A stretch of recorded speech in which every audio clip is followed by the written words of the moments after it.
दोस्तों आज के इस वीडियो में आपको बताने वाले हैं भानगढ़ किला के बारे में, जो कि इंडिया का सबसे खतरनाक और सबसे भूतिया जगह में से एक है।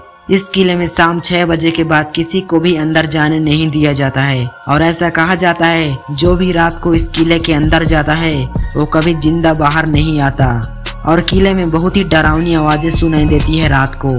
कहा जाता है कि इस किले के निर्माण के बाद यह किला 300 सालों तक आबाद रहा, यानी कि 300 साल तक इस किला में लोग रहते थे। लेकिन बाद में एक किला धीरे धीरे खंडर में तब्दील हो गया और एक किला बन गया भारत का सबसे भूतिया जगह। आखिर वो क्या वजह थी जिसके कारण यह किला खंडर में तब्दील हो गया, आज के इस वीडियो में हम जानने वाले हैं। दोस्तों भानगढ़ किला के खंडर होने के पीछे 2 कहानियां प्रचलित है। पहली कहानी के अनुसार जहां भानगढ़ किले का निर्माण करवाया गया है वह स्थान योगी बालूनाथ का तपस्या स्थल था। उसने इस वचन के साथ महाराजा भगवंत दास को भानगढ़ किले के निर्माण की अनुमति दी थी कि किले की परछाई किसी भी कीमत पर उसके तपस्या स्थल पर नहीं पड़नी चाहिए। महाराजा भगवंत दास ने तो अपने वचन का मान रखा, किंतु उनके वंशज माधव सिंह इस वचन की अवहेलना करते हुए किले की ऊपरी मंजिल का निर्माण करवाने लगे।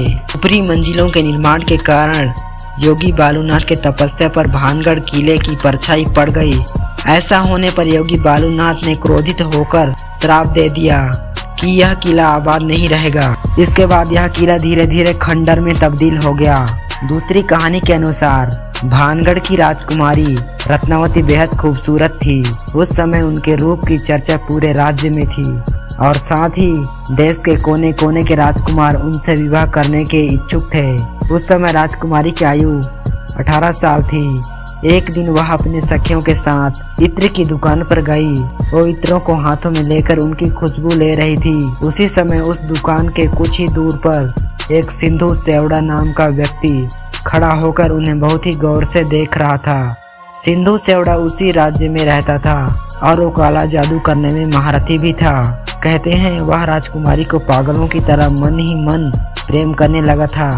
वो हर हालत में राजकुमारी को पाना चाहता था, इसीलिए वह दुकान के पास आकर एक इत्र की बोतल जिसे रानी पसंद कर रही थी, उसने उस बोतल पर काला जादू कर दिया जिससे राजकुमारी को अपनी ओर आकर्षित कर उसको पा सके। लेकिन इस बात का पता राजकुमारी को लग गया और राजकुमारी ने उसको मृत्यु दंड दिलवा दिया। लेकिन मरते मरते उस तांत्रिक ने भानगढ़ किला को श्राप दे दिया कि यह किला शीघ्र ही खंडर में तब्दील हो जाएगा। इसके बाद राजकुमारी भी कुछ दिनों के बाद मर गई। साथ ही उस किले में रहने वाले सभी लोग एक एक करके मरते गए और किला पूरी तरह से खंडर में तब्दील हो गया। इसके बाद कभी भी उस किला में लोग नहीं रहे। कहा जाता है मरने वाले लोगों की आत्मा इन खंडरों में निवास करती है और रात में इनकी ही आवाजें सुनाई देती है। दोस्तों ये जानकारी आपको कैसे लगा कमेंट करके जरूर बताना और आपका क्या राय है भानगढ़ किला के बारे में।